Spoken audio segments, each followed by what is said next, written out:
Welcome to Rag Rugs by Erin. I'm Erin Halvorsen. If you've viewed some of my other videos, I appreciate you coming back, and if this is your first time, thank you for viewing.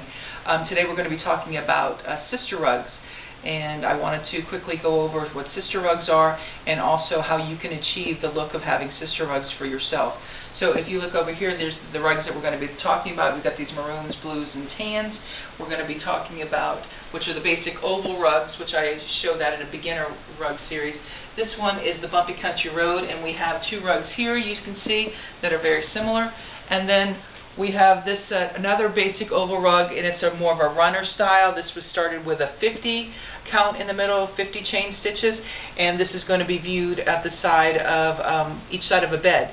So that's what, and it's very variegated. You can see that we're still in progress. We're not finished here. But what sister rugs are, and I wanted to point this out because I started doing this when I made things for people, and I started calling them sister rugs, and it kind of stuck. People like that term. Sister rugs, to me, are rugs that are similar, like sisters can be, but that they're not exactly the same. They have a lot of similarities. They have a lot of same ingredients in them, but they still have their uniqueness. And so that's what we're going to discuss. I wanted to show you how we just started with a dark color in here, and then we use the same color pattern, but not the same amount of material. And what I do is I don't really go for an exact amount, and I don't even try to make them exact. When the material runs out, I think, that's good. I think that's where we'll stop. And you can see that they're not exactly the same. The blues end differently. This one is pretty close. It just happened to work out that way. So you can see this is a long oval. This started with 50. I think if I was to do it again, I would start with a 70. So let's move over to the Bumpy Country Road. You can see this, how to make this rug, which is a gorgeous little pattern. And it has the bumps in it, and that's why I call it the Bumpy Country Road. But you can see that the areas are not exactly the same. And I had very little of this left. Or I ended up having a lot more of this and added more. But I had on this orange, which I love and to me makes it pop. For this rug, I had almost none. But yet it still comes together. There was even an error in here. This one has this second dark color of brown, and it doesn't even exist over here in this one, and yet still looks good. So, and you could have made this rug much longer and still had a sister rug. If you make, you could even use same colors and different pattern rugs in the same room. But you must make these together and start and just transition your colors together, or maybe just do 2 or 3 colors and then transition and do 2 or 3 colors so you don't run out of material, because these are all made out of sheets. Remember, you can't go down to the store and buy more of this. So you need to keep that in mind, because if you try to do one rug and then duplicate it, you may run out of the material, and that's why we do them together, and we call them sister rugs. Now let me show you something that I'm kind of like a highlight to me that I wanted to share with you. This is more than sister rugs to me.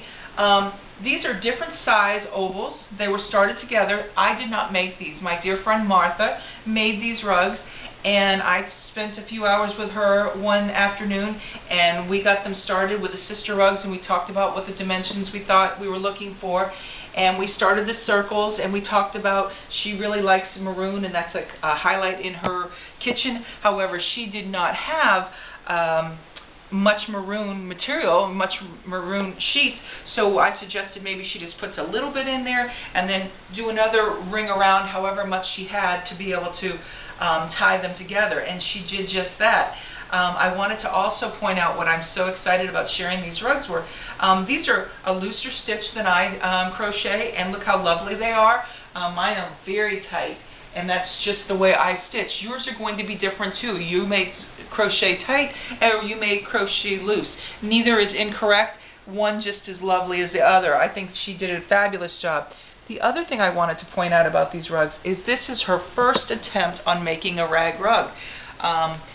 We spent a little bit of time just starting them, and then we just barely had this, and she walked away and completed these.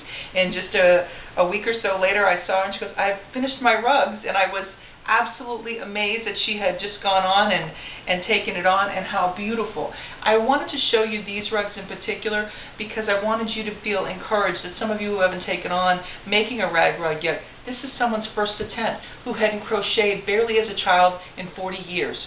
So if she hasn't crocheted in 40 years and with just a little teeny bit of practice, this is what she came up with on the first attempt. how wonderful and exciting, and I was just totally impressed with these beauties.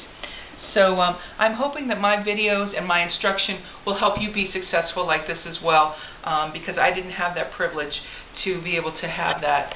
So that's why I wanted to share it, to encourage some of you who are maybe holding off just a little bit. So subscribe if you're interested, and if not, come back and view some more, and I'll teach you how to make some other rugs of my 35 other videos. And you have a wonderful day. Thank you.